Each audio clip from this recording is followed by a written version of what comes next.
And we are live. Hello, everyone in the internet. Thanks for joining us instead of watching people throw a ball around. Nothing ever happens in the second half of a game, right? Yeah. Miguel, thanks for coming. Joseph, doing good. Derek, what's up? Okay. Michael's here. The Buccaneers are leading right Yeah. now. All right. Someone update us with the score in the chat. Yeah. Rodney, what's up? Super Mario, Luigi, and Kevin. Sounds like a party. Drew, hey, what's Hey, up? Drew. Colby, thanks for coming. Alfred, thank you for coming. We are already at 71 and haven't even hit a minute in. All right. Boom. Buccaneers 28, Chiefs 9. Oof. Yep. Yep. Wow. Go Tampa. Allie Beamer from Universal Orlando Resort. Oh, What is up? Allie. Long time no see. Thanks for gracing Thanks for dropping in. our little space. Hello.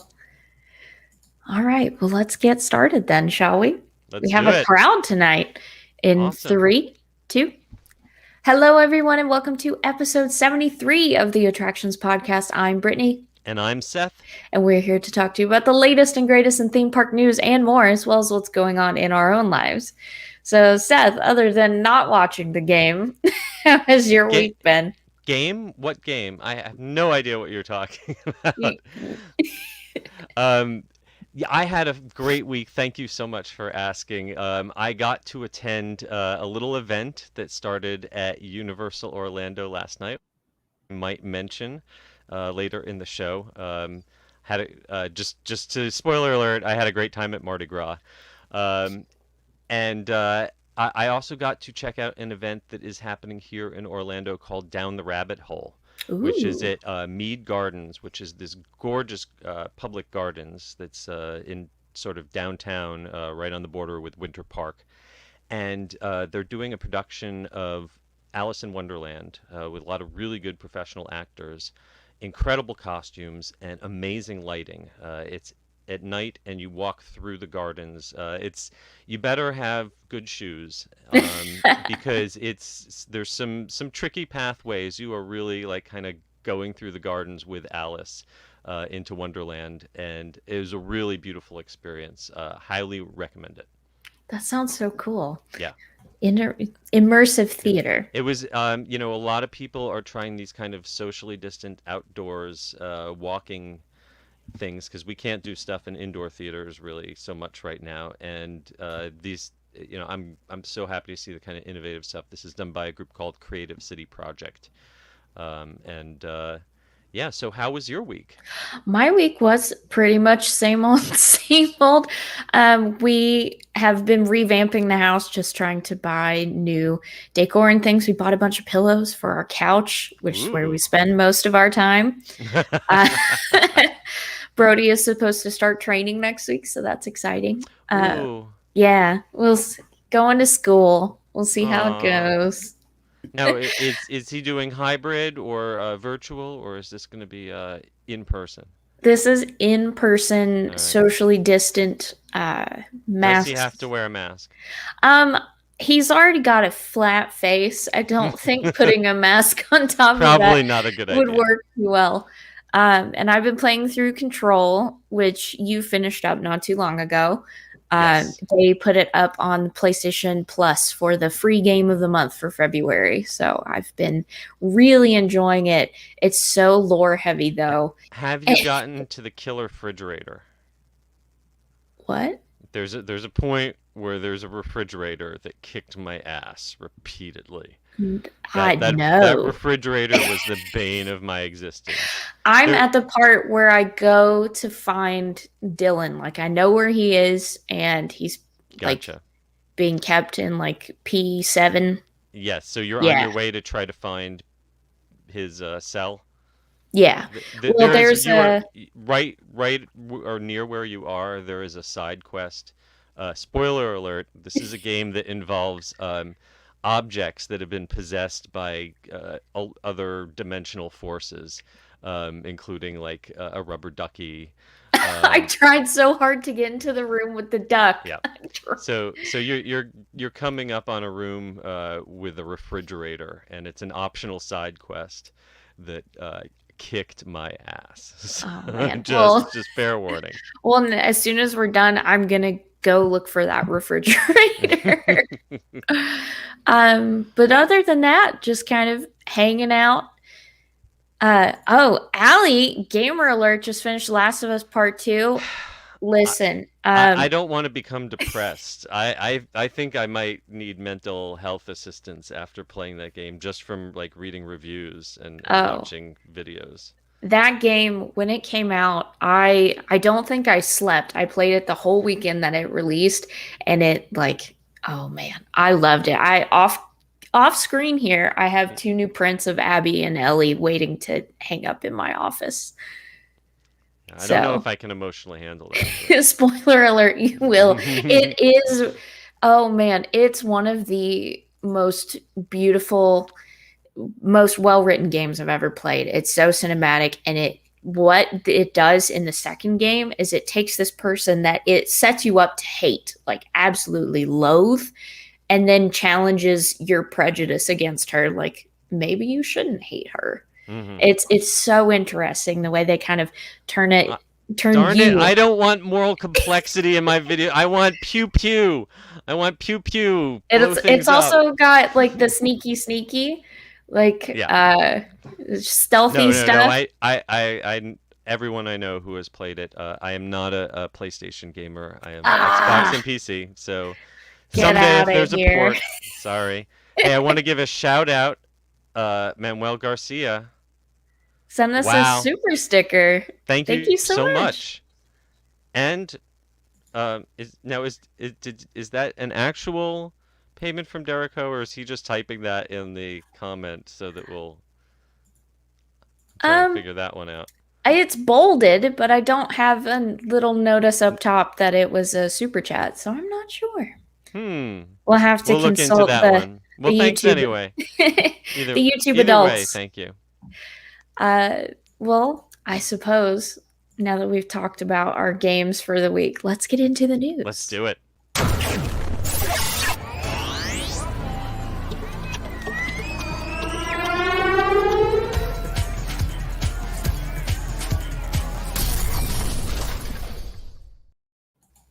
StreamYard went through an update today, so all the buttons Oh. look different.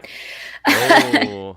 Yeah, they added a new thing. Oh I yeah. haven't played with it yet, but we can show full like any length video clips in here now. So maybe Can we stream the game in a little corner and then maybe we'll get more views? I mean I I think that have would be a good way to get shut down, huh? yeah.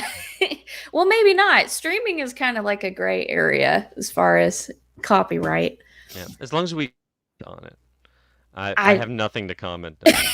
Except the commercials. We can we'll get there in the news. we'll We'll get get there. there. We'll get there. First up, if you are a fan of Black Panther, you'll Yes, be please. happy to hear that director Ryan Coogler has signed a 5-year deal with Ooh, Disney Plus to bring some exclusive newness to the streaming service. awesome. If we had heard this news a few years ago, we'd have been like, "What? Black Panther deserves better than just a streaming service TV show." And now, after Mandalorian and WandaVision, it's like getting a Disney Plus show is like something to really, shoot for. That's like a high Right? mark. So, yay. I'm excited. And it's got all of Ryan's cohort along with him, like Ludwig Göransson, who is just like a savant. I don't know how he comes up with the things that he does. um, Now, if you we don't know, of course, when this will begin, but I think we can right, bet it's going to come after Black Panther 2. which is 2022, I think. I looked at the timeline yesterday just to Yeah. refresh my brain. I think that's 2022. The last I saw, Ryan was writing it, so we are still holding on. for that one. But I'm super excited. I love the world building that they did with the first Black Panther film. The music is incredible. The cast is great. Um, and also, unrelated but kind of related, have you seen the stuff where Michael B. Jordan said that he would be willing to come back? No, really? That'd Yeah, be great. I loved Killmonger. I thought Yep. he was like the best I mean, written you complex villain.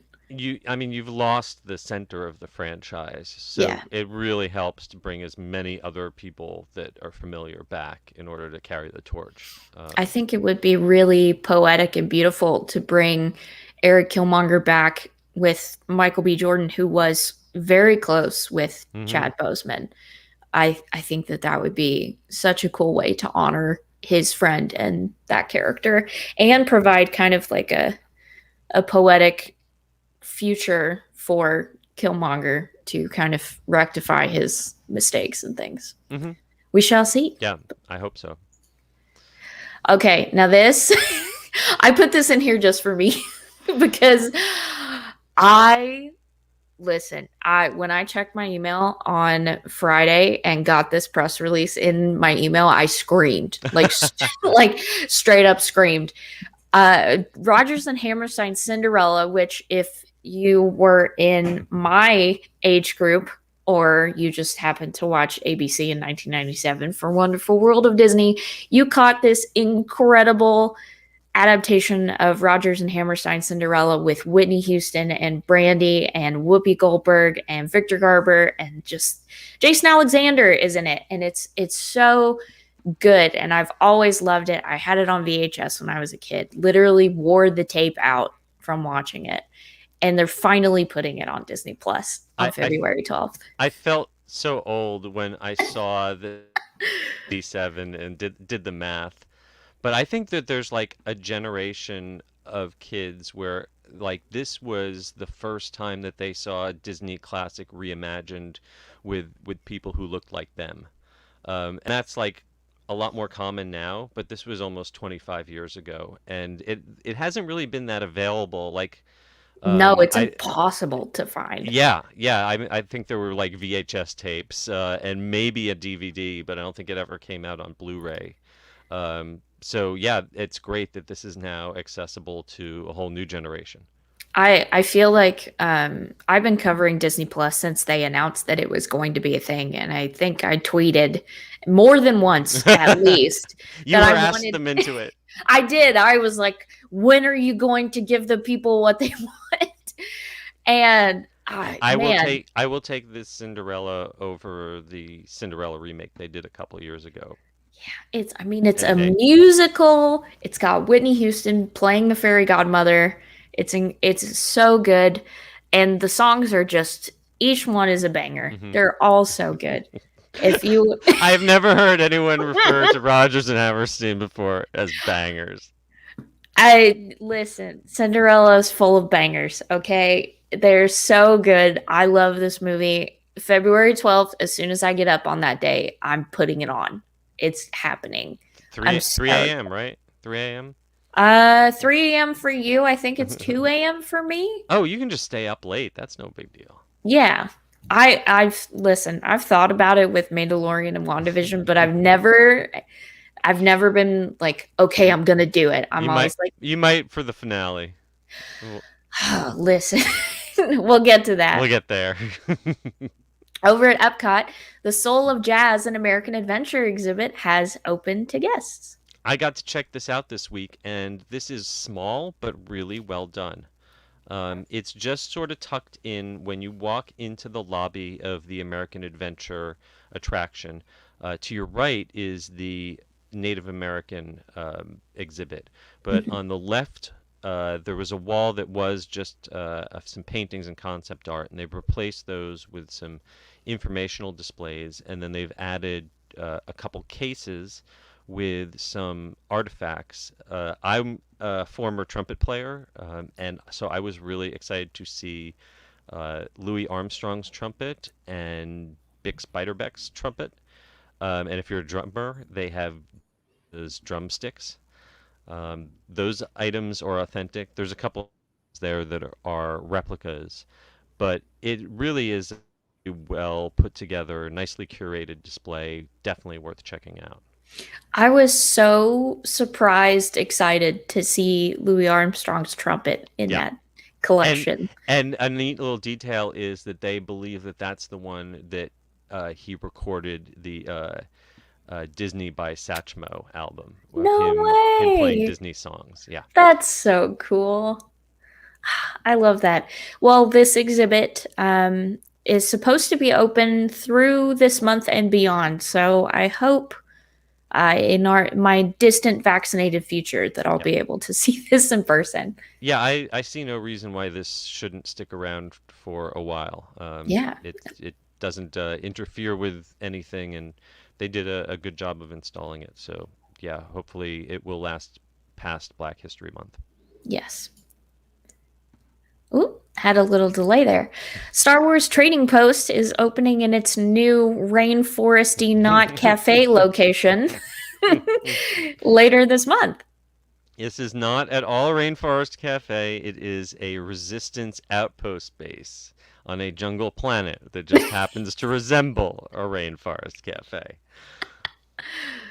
I've seen videos of people vlogging at downtown Disney looking at the exterior of the building. They really did get everything up pretty quickly.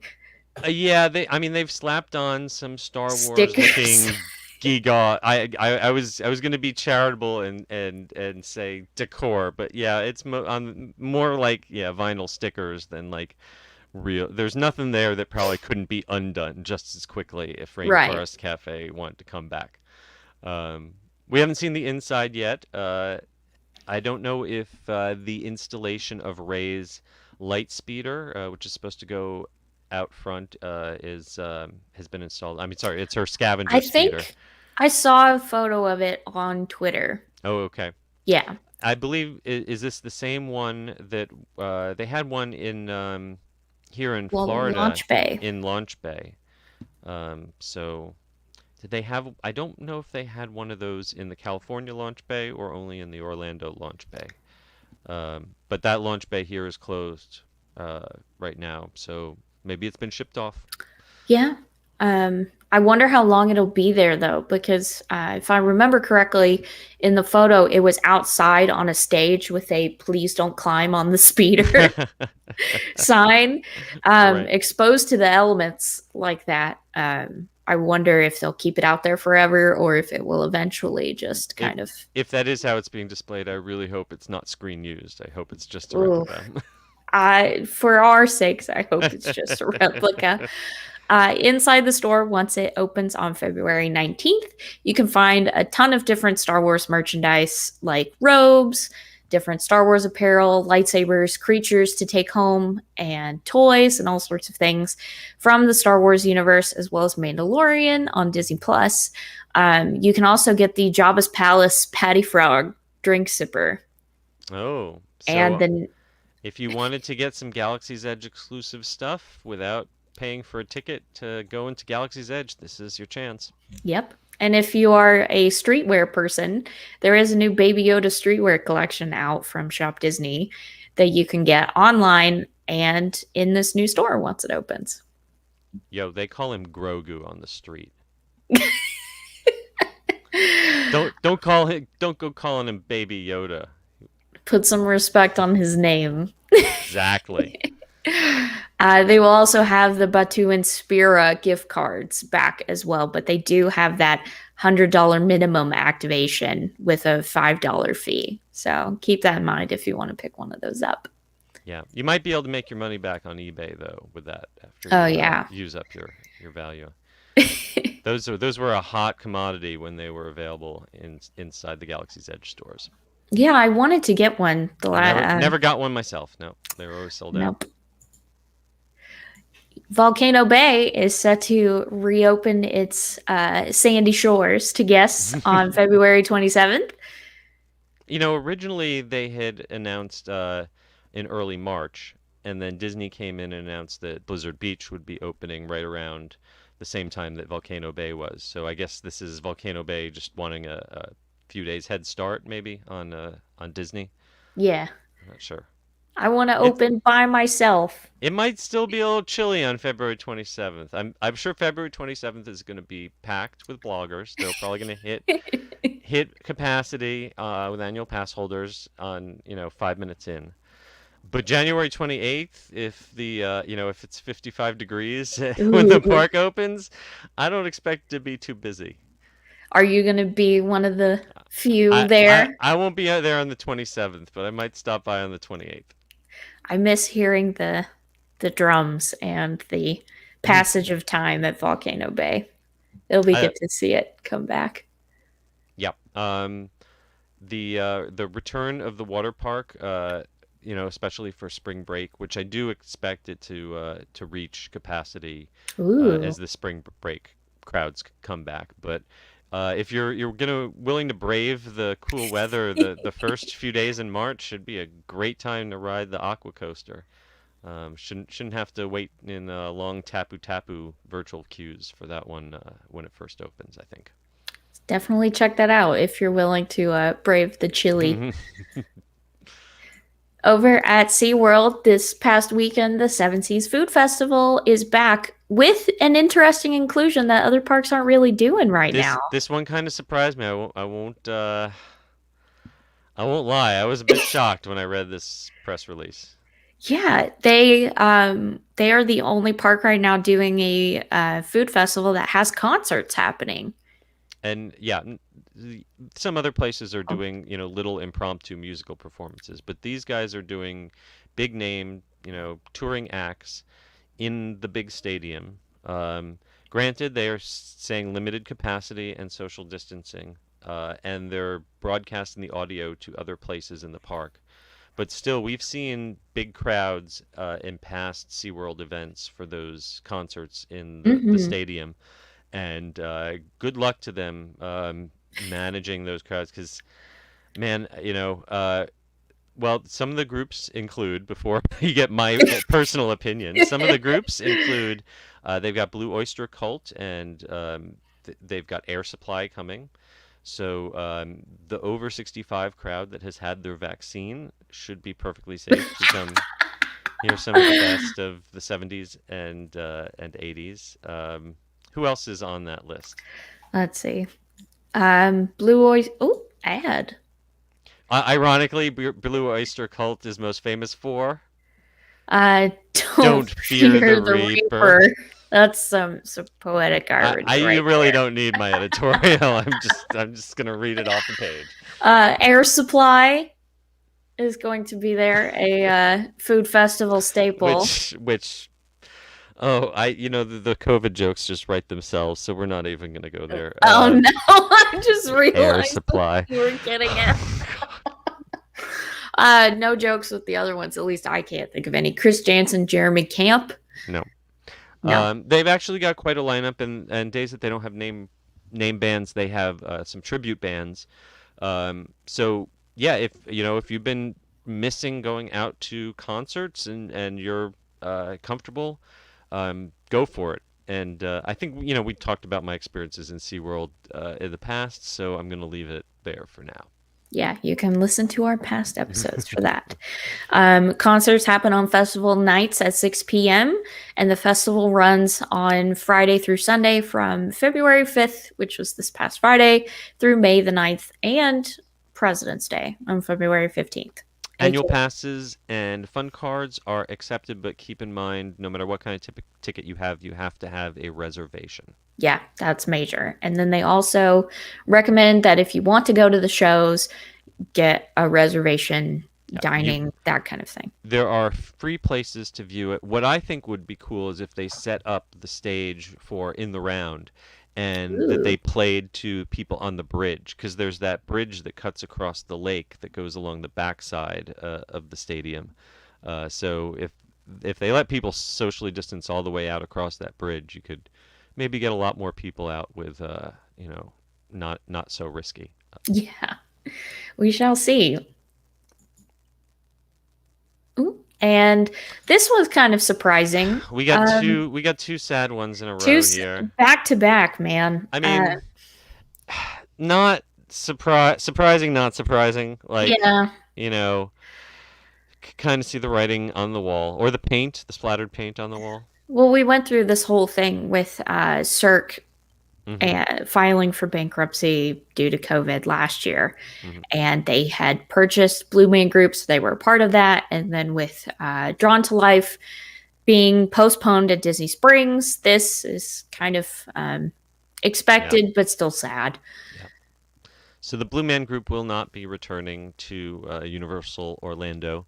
They put out a tweet. They will be back in Orlando. I'm sorry, not Orlando, in Las Vegas, Chicago, New York, and Boston. Yeah, But the Orlando show is done.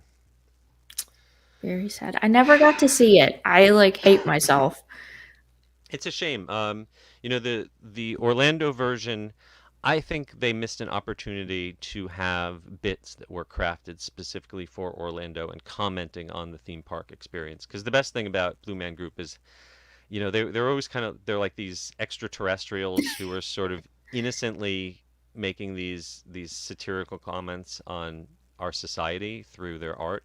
And When they were first announced as coming to Orlando back in 2007, they had a media event, a press-only event, and they showed this brilliant video of the Blue Man Group going through the parks, them on the water slide, them Oh my interacting goodness. with Jaws. And I thought they would use it in the show. I don't know if they ever ended up using it in the show. But you know, to see the Blue Man Group interacting with Universal and with theme parks, I don't know if that ever really translated into the show itself. And I'm not sure if people really knew what to make of it. Like people who are in Vegas who go to see it kind of know because it's a Vegas thing, and the New York version is kind of true to its avant-garde, Soho roots. But the Orlando one was kind of like a greatest hits, and I'm sad to see it go, but there's a lot of potential for that space. They could do a lot of things. They might just use it for production because the sound stages are actually surprisingly in demand, and they could definitely rent that out and make some money. They could fill that, and they could use it for things like Halloween. Ooh, yeah. But if they wanted to say take that out, take out Shrek, if they wanted to get rid of Minions and Hollywood Rip Ride Rocket, I wouldn't be sad either. They have potential to really rethink the whole front of that park if they wanted to. I don't think they will in the near future, but it would be fun to dream about. If you could blue sky it, what would you want up there instead if they took I'm out not everything? necessarily any specific attraction, but I just think the whole front of Universal Studios is one of the least pleasant parks, and I just want them to reimagine the whole entryway. Some kind of new anchor attraction, like Universal's equivalent of a great movie ride, Oh, that would um, be so would be cool. great. But even just like, getting rid of the production sound stages and the, kind of Art Deco, bland studio look and doing something more immersive. That's where I'd Well, hope they'd go in the future. they always have the tram tour if you watch Saturday Night Live. That I thought whoever wrote that obviously paid very close attention because they everything that they pointed out was stuff that's on the Hollywood Tram Tour and in the correct order too. So I was impressed. But why'd they make it Universal Orlando? It like made me convulse. I was like, ugh, why? The I think the Universal Orlando was just when it was tweeted out. That wasn't actually on the video portion that I watched. The video that I saw starts at the Hollywood Globe and never mentions Orlando. I think Okay, it might good. have just been like reposted on social media by someone after the Whoopsie. yeah. But whoever wrote the bit really knew their stuff. Give us more theme park bits and sketch comedy shows, Yeah. please. They're always funny. Another sad one we had to say Uh, goodbye to this week: A Day in the Park with Barney, and Barney's play area over in Kidzone has permanently closed. Well, it was temporarily closed as of last year, and then just didn't. should we sing it? Should we sing it? I don't even. I love you. You love me. Okay, we got it. We're gonna get it shut down by we're gonna We're gonna pull the get plug tagged on our for it. podcast if we go any further than that. We get I seven can't. notes. Barney was like such an important part of my childhood. I can't believe I didn't remember what song you were talking about until you started singing it. This And is really. I of course was a little too old for it to be part of my childhood, but it was an important part of my early career because this is one of the three attractions that I worked on at Universal, and all three are now extinct. So Oh, R.I.P. Barney. I hate to see something go that was so beloved by guests with special needs. It felt like that was like Absolutely. their place. I will say, of the three attractions I worked on, this was my least favorite one to clock into, just because there's only so many times you can hear that song. Hmm. The people working it were great, and they did amazing work with Give Kids the World. The village would bring special needs kids for early meet and greets before the park even Oh, opened on a regular basis, and like people would come into work early and be happy, to wake up early just to take care of these kids.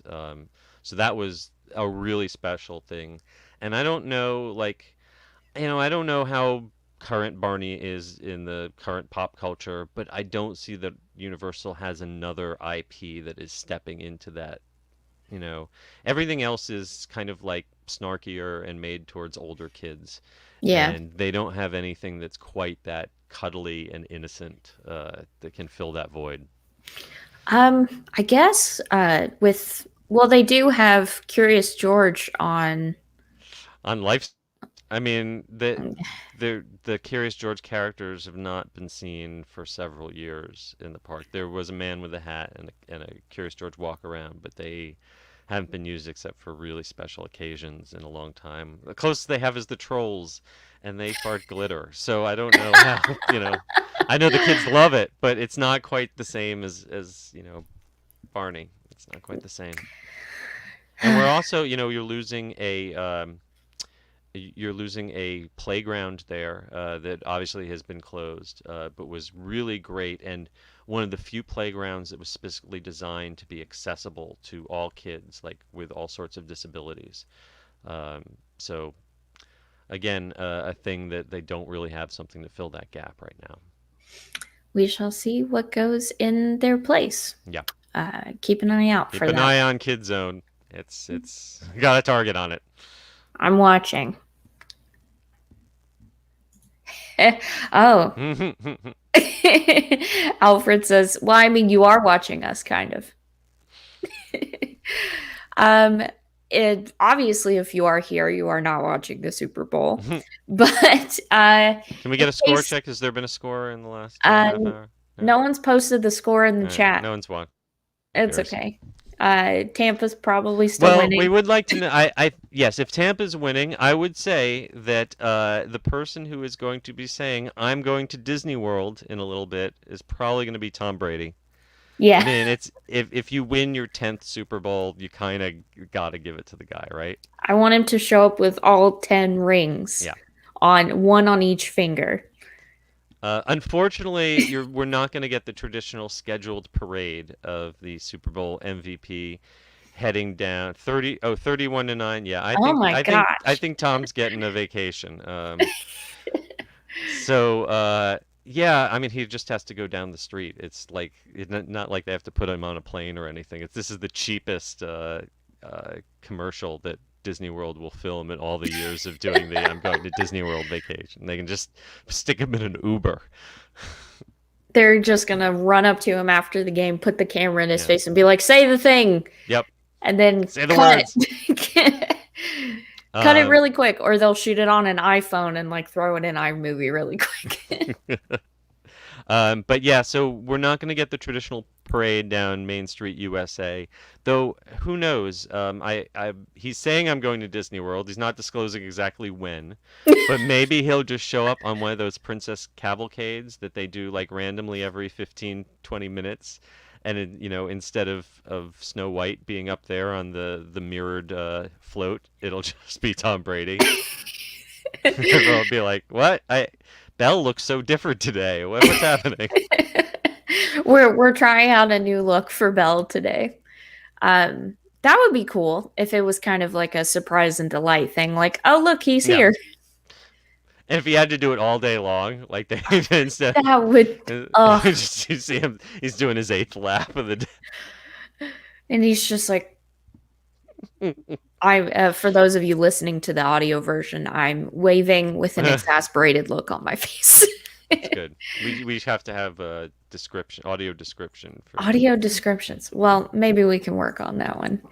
And our last bit of news in the queue before we get into the main attraction for this week, we have to talk about this. Oh, we do. We have to talk about WandaVision. But before we do, I want to say if you have not watched episode 5 of WandaVision, Hit pause. hit pause, leave for a little bit, and then come back because Yeah. there's a lot that happened. I don't know that I can keep up with it all. Like the last 30 seconds kind of blew my brain out. So Listen, I went back on Disney Plus and like frame by frame went through that last chunk and took screenshots because I have a theory. You're doing the JFK back and to the left on this. I Right. I actually had a project in high school where I had to go through the Zapruder film frame by frame and stuff. So like I learned from This explains so much. All the pieces are dropping into place now. I'm very analytical. But anyway, this episode was called On a Very Special Episode. And it was very special. It was. The opening I thought was super cute because Yes. it was just a riff on Full House. All right. Well, not just Full House, Family Ties, and Growing Pains. Little bits of all three of those, and that was totally, especially Family Ties. That was my era. That was my sweet spot. What I grew up with. So yeah, I really appreciated the no perfect 80s sitcom details in this episode. I was really glad to see it get back to the sitcom format and then break that format open again. Yeah. So we see Wanda and Vision in the 80s being new parents, complaining about the babies crying when suddenly they stop crying and they turn around and the kids are 5 years old. Which is a classic sitcom trope, of kids that would be infants for like a couple seasons until they ran out of infant jokes, and then they would suddenly be toddlers who can talk and, hit their cues. Yeah, and it's another example of Jack Schaefer and Matt Shakeman's brilliance of using the sitcom trope to explore the weirdness that's happening around Wanda and the kids' ability to be able to age up if they want to. And Agnes, at one point, breaks character in this opening. Big moment where she's openly revealing that she's recognizing this as a TV show, breaking the fourth wall. Yeah, you want to take that back again? Yeah. And Wanda's like, "What?" And that just made Vision just fry his circuits. On His that brain one. is a fried egg. Yeah. And the question becomes, like, how much of what is Vision is actually Vision brought back to life, and how much is just her, reanimating and projecting her own desires and her own, control onto what's basically an inert corpse. Yeah. Well, I said this. Yeah. I said this. Like, I bet it's his corpse. Yep. And yep. What do we see this week? We see her busting into the sword building to steal his dead body and leaves. Apparently, and I don't know if this is a totally unsourced rumor that I had read, that there was unused footage for a possible post-credit scene for yes, that's real for Endgame that involved her stealing Vision's corpse. So that's apparently been in the pipeline as far back as making Endgame.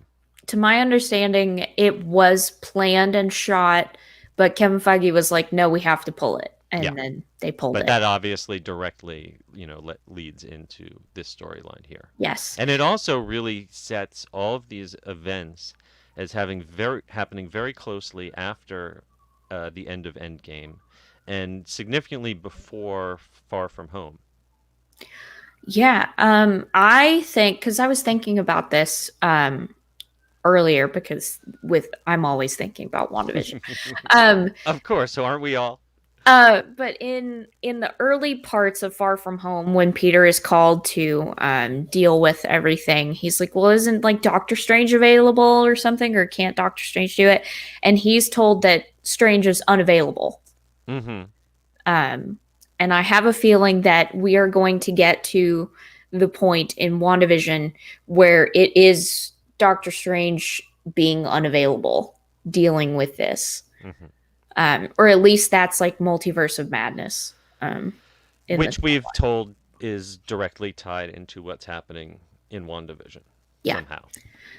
But anyway, after the kids age up, we see Monica Rambeau getting her brain scanned, and the brain scan is cloudy, I think, which I found very interesting because if you know Monica Rambeau from the comics, she is a superhero named Photon.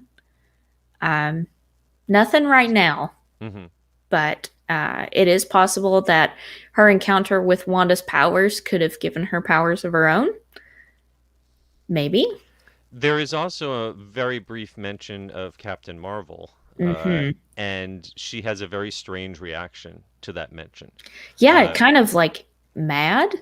yeah, mad, sad, like she's hiding something about their relationship because that the last we saw she was a little kid, Hmm. and Captain Marvel was really close to her mom, and now with her mom dead, we don't know what happened to that relationship, but obviously something that I think will probably come back in the future. And Captain Marvel too. Possibly.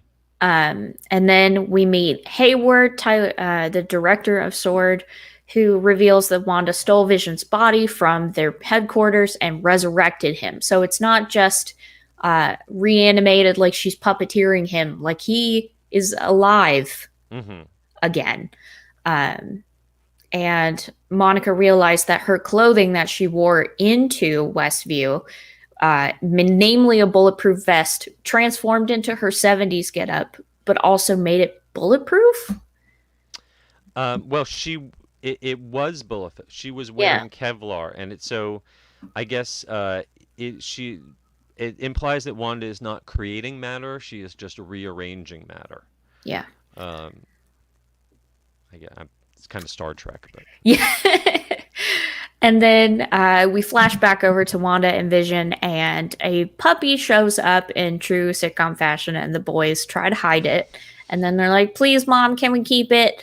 And Vision says, "You can have a dog when you're responsible enough, when you're 10." And then 10. the boys age Well, up to 10 years old. of course. Um, And in a pretty cheesy morph effect. That was not the best special effect in the episode. it was pretty goofy. And then Vision goes to work for his computation something. I can't remember this. Using a Commodore 64. Yeah. And Classic. he receives an email from Sword that everyone starts speaking in unison. It's very creepy. It Super reminds creepy. me a lot of Control, actually. Yeah. That basically reveals the situation that Wanda is holding everyone hostage, that she has crafted this pocket reality, and he breaks the trance over his coworker Norm, who reveals that he is a real person being held there against his will and just wants to get back to his sister and their ailing father.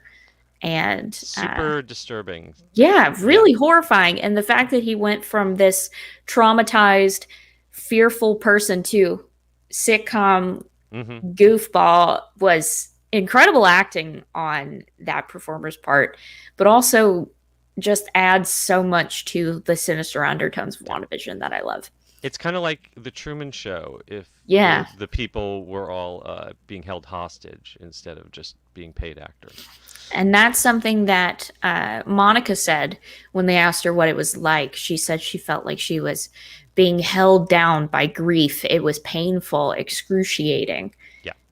So it seems like Wanda is picking people who have experienced grief or loss and is kind of projecting onto them as she Hmm. builds this reality.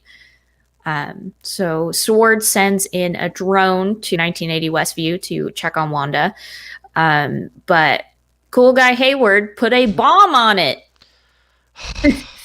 Why does there always have to be the military D-bag who's got to like put a weapon on whatever thing you're using to try to communicate every freaking time? And they were It just never trying to ends talk, well, and then it pissed Wanda off, of and then course. Like something. you just had a conversation just a few minutes earlier about how Wanda is the only person who almost defeated Thanos. Like, and she could have got it done if he hadn't, called in the Blitz. Yeah. And then you're gonna try to shoot her with a missile? Really? Like, you're just trying to annoy her. And she is annoyed, best Yeah. believe, because they had her exit Westview and said, "This yours," and throws the drone back at them.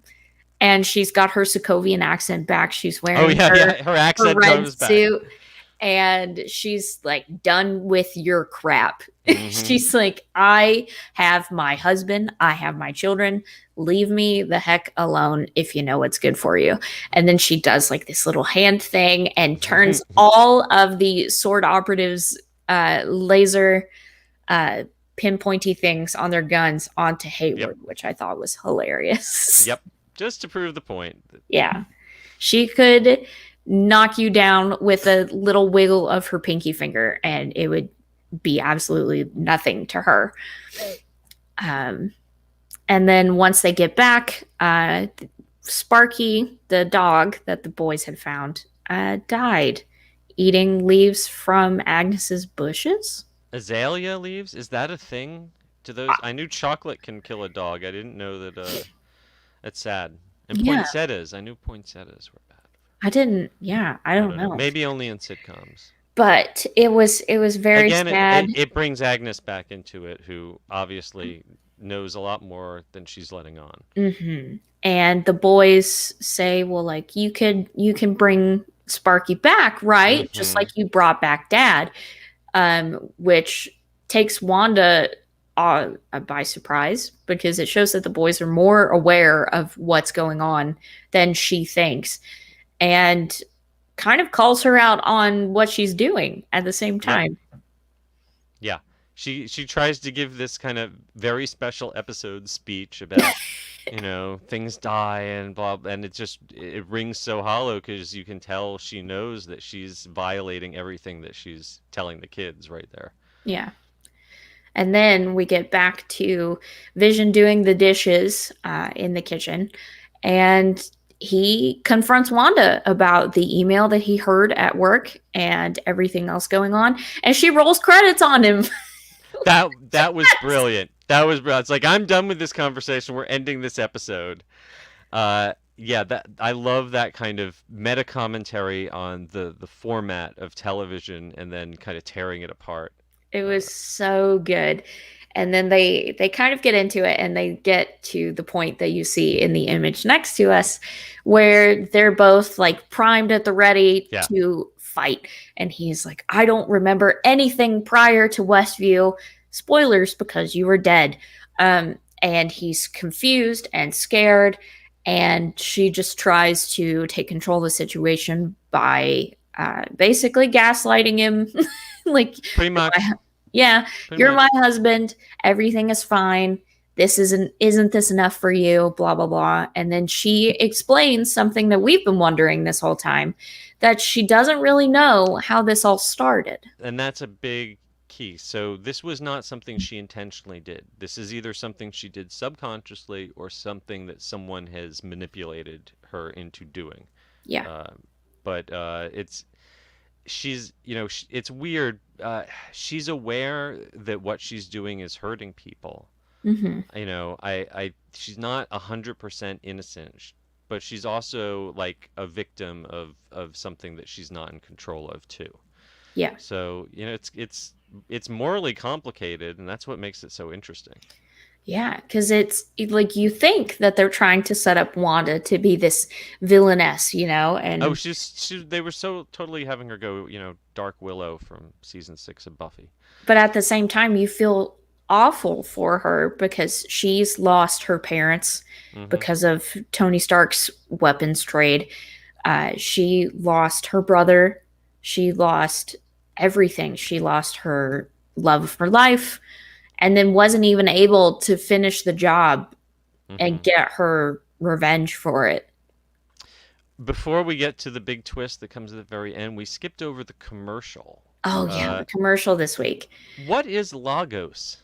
Okay, so I looked into this. Lagos is um it's from Ultron.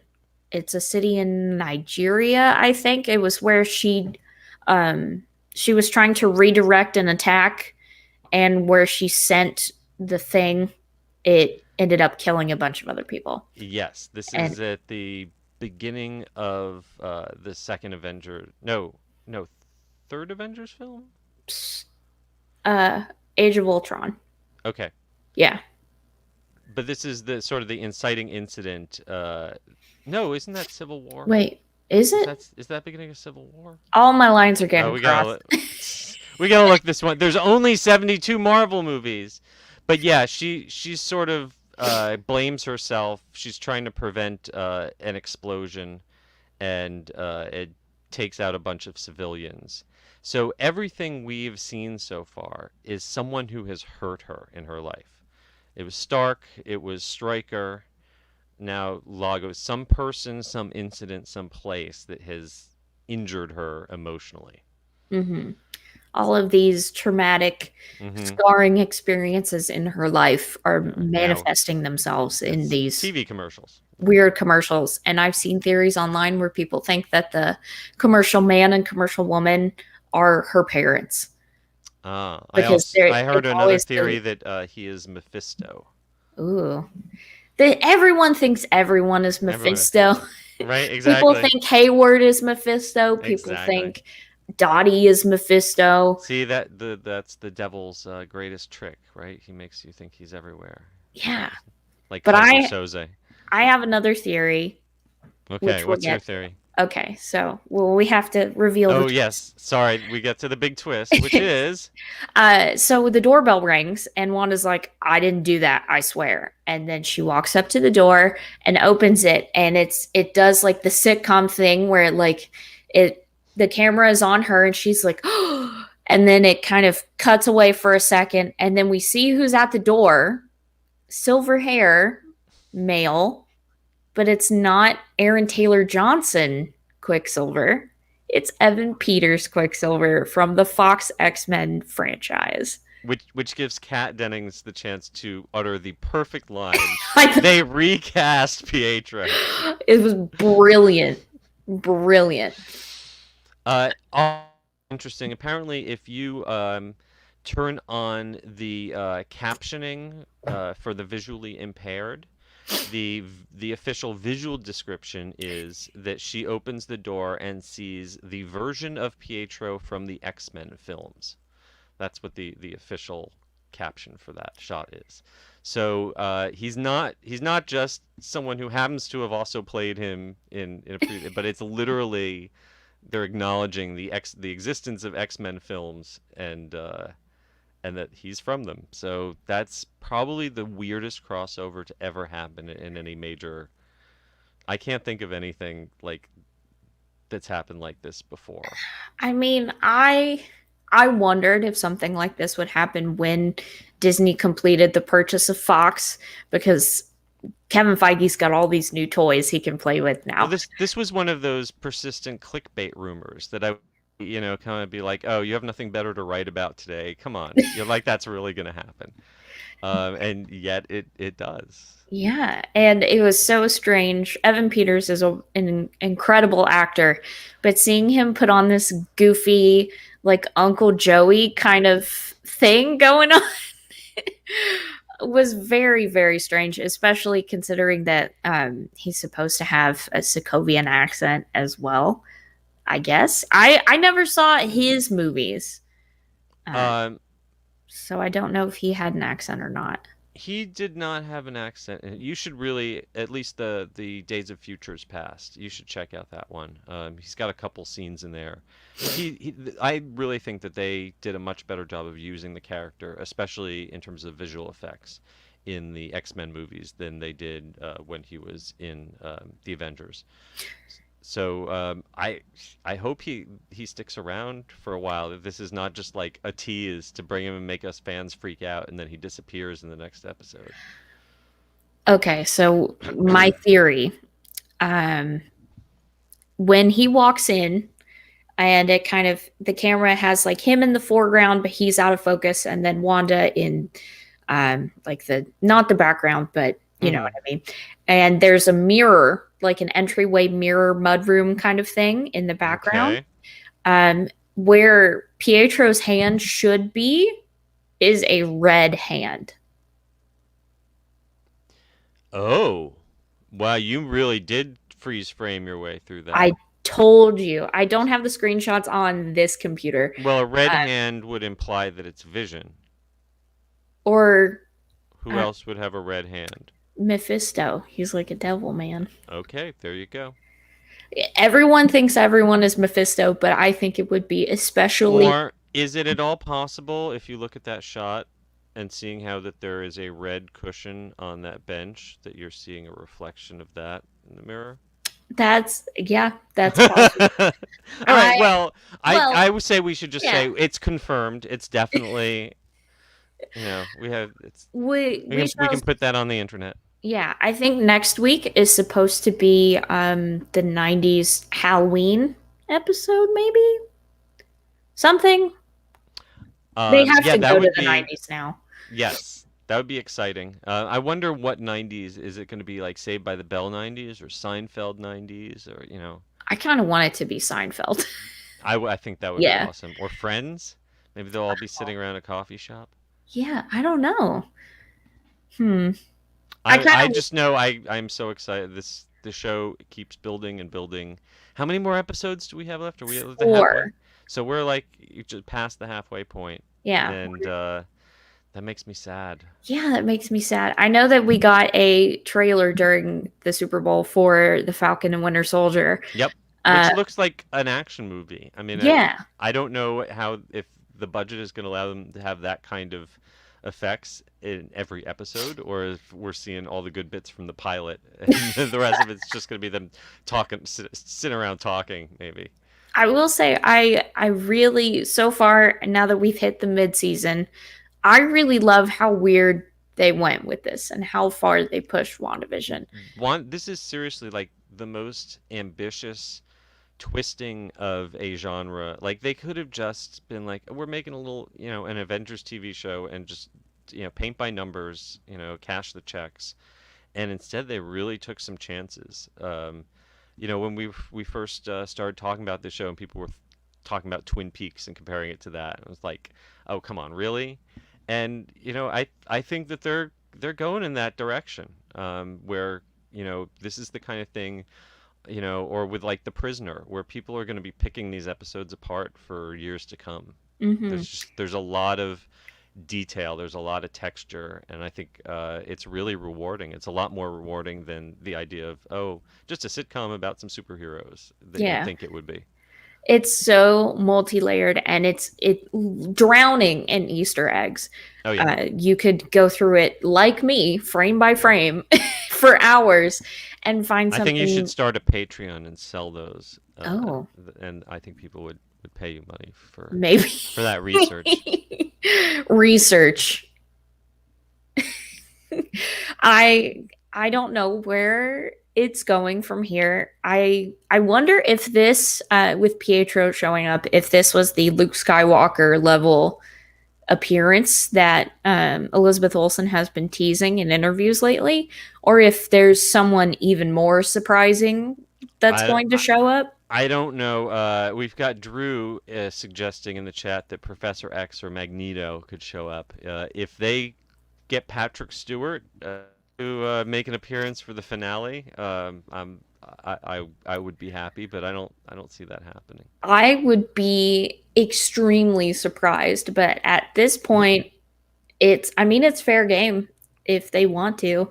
Yeah. I I mean, really, at this point, Patrick yeah. Stewart could show up as Picard, you know, and like I wouldn't be surprised. Baby Yoda would come along, and they just merge all of the sci-fi fantasy genres into just one big universe now. What Like, if once they get to the 2010s era, like the Modern Family, if they do like a meta reference to The Mandalorian on Disney Plus with the kids?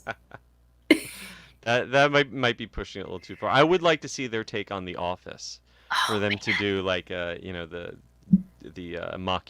mockumentary style, Maybe that'll be the 2000s once we get there. maybe. We'll see. But oh man, I'm loving WandaVision. Yeah, I'm so excited to see what comes at the end. And I am so glad that this kicked off phase 4 of the MCU because I am pumped. It, it Like it might be good we only have a few episodes left because this is quickly turning into the WandaVision podcast. I Like two listen, thirds of this episode is now WandaVision. I'm not mad about it. If you're still with us, all nine of you who have not yet tuned out, thank you, thank you. We get going and we can't stop. All right, turning And back to theme parks, yes, the turning big back news of the week. is that Mardi Gras has returned to Universal Orlando. Whoa! Let the good times roll. And this time it looks a little bit different. This year's event is officially called Mardi Gras 2021 International Flavors of Carnival, and it is full of delicious foodie goodness from around the world, a gorgeous tribute store, and floats and beads galore, even though there's no parade this time around. Yeah, you know, it's a socially distanced parade. All of the floats are still out there. They're just spread to the four corners of the park. All over the park, you'll find spots where they've a float with lighting and music going, and they'll have someone on there tossing beads to people and dancing with the kids. It's a great way to get a little taste of the parade without having to line up on a curb at a certain time, and people's armpits in your face while they wave for beads. And this is a safe distance. I only got a handful of beads. I went around. I got a handful of beads. You don't get the huge quantities that you would get from a parade, but it's enough. And they are making up for the lack of the parade and the concerts with this food festival. Universal's never done something like this to kind of compete with the Epcot or SeaWorld food festivals. It's 100 different items. It's more than a dozen booths all over the park. And everything I tried four food items, four drink items last night. I'm halfway through my lanyard. I gotta say, everything I tried tasted great. Generous portion sizes, really reasonably priced. If you're an annual pass holder and you're buying the tasting lanyard, it works out to $4.33 each. Oh, that's really good. And the beers are 9-ounce pours instead of at Disney where they're 6-ounce pours. Oh So, boy. and it includes everything. Like they've got a crawfish and shrimp boil that's normally $12, and you can get that on the lanyard. Or the Cuban sandwich that's like $14. Pretty much everything is on the lanyard. So I normally drop $50 at an Epcot food festival, and I'm still hungry. And last night I only used up half of my lanyard, and I was stuffed. So Roll you out of thumbs Universal. up, thumbs up for the food. The paella was great. Yeah. I had an empanada that was about as good as the ones I get at Zaza's.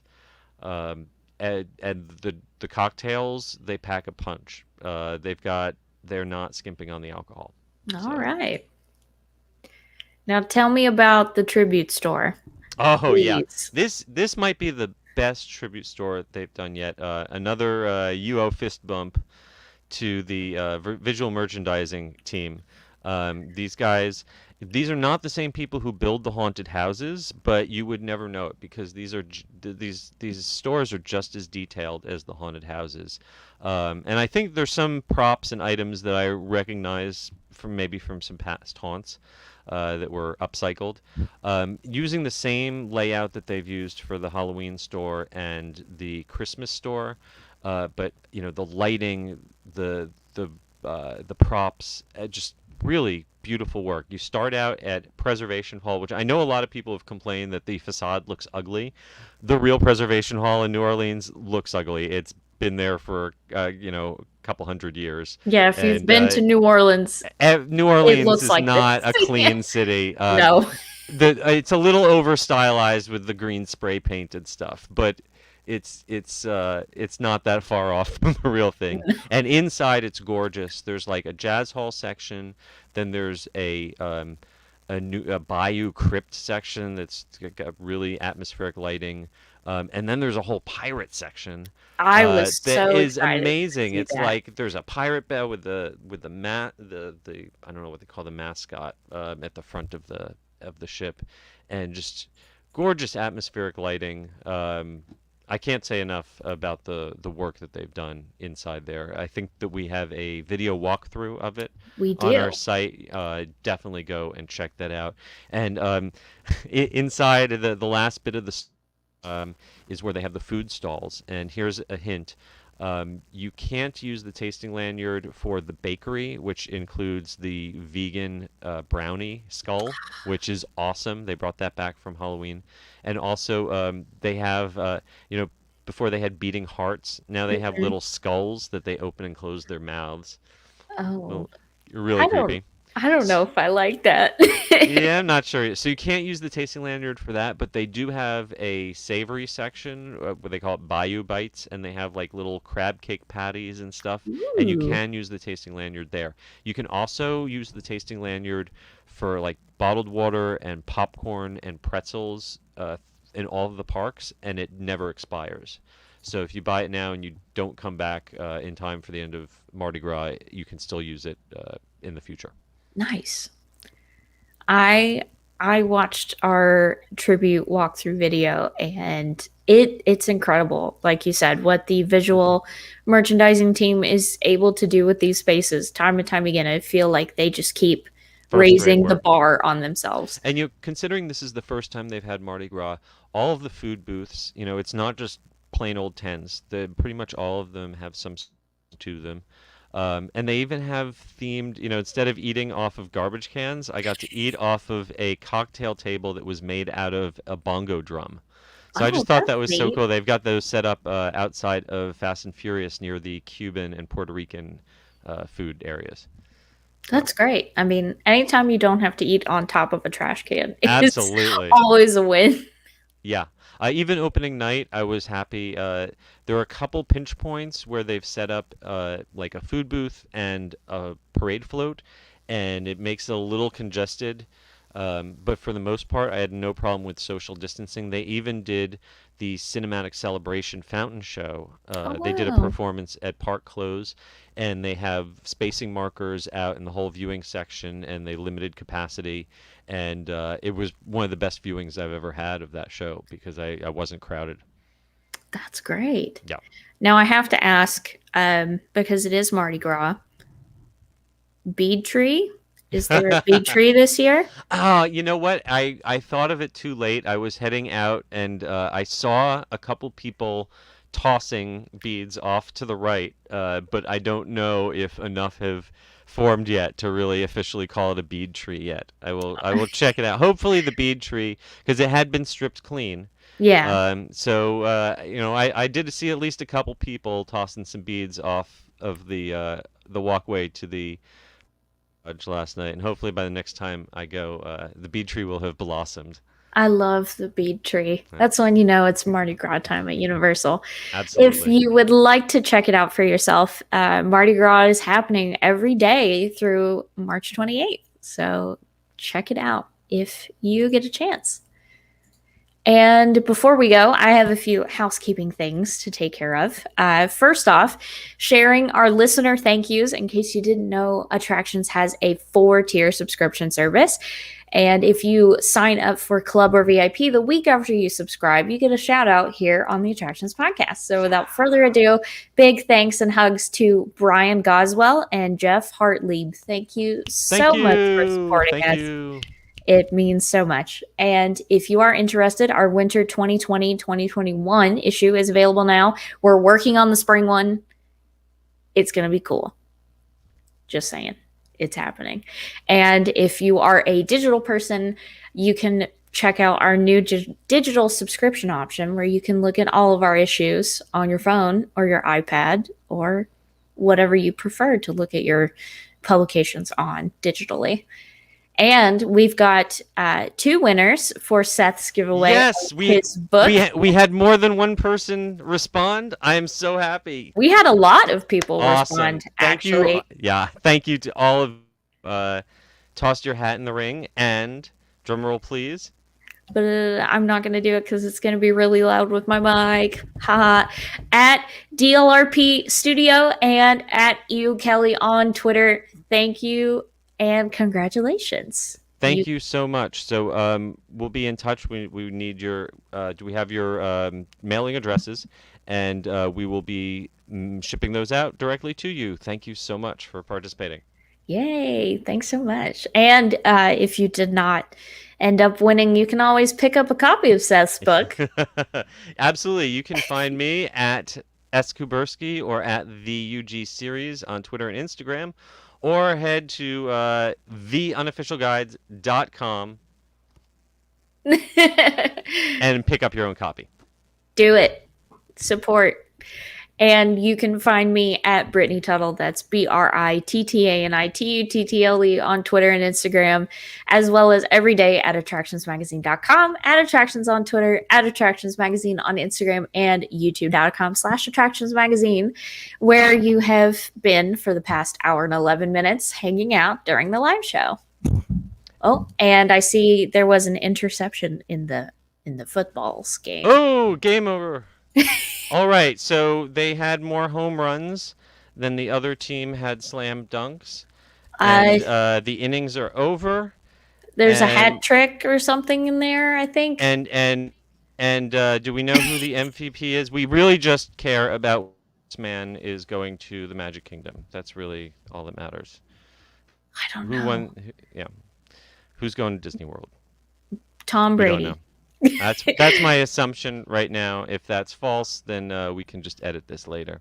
Yeah. We don't want to look like fools on the internet. Or if you do want us to look like fools on the internet, please head over to iTunes and be sure to give us a 5-star review. It really helps with our discoverability. Subscribe to us on Facebook and YouTube, and please follow us. Yeah, and share the podcast with your friends. Like I've told you guys before, maybe your grandma's a theme park fan and you just didn't know it. Send her the podcast. Let her hang out with us for a minute. We'll bring her into the fold. My mom listens every week, but that's cute. That's really just because she loves me. She doesn't really care about any of this stuff. My cat too, but that's mostly because he loves me or because I feed him. You have such a great support system. I do. And until next week, I hope you guys stay safe, wear your mask, wash your hands, but most of all, have fun. And we'll see you next week. Bye.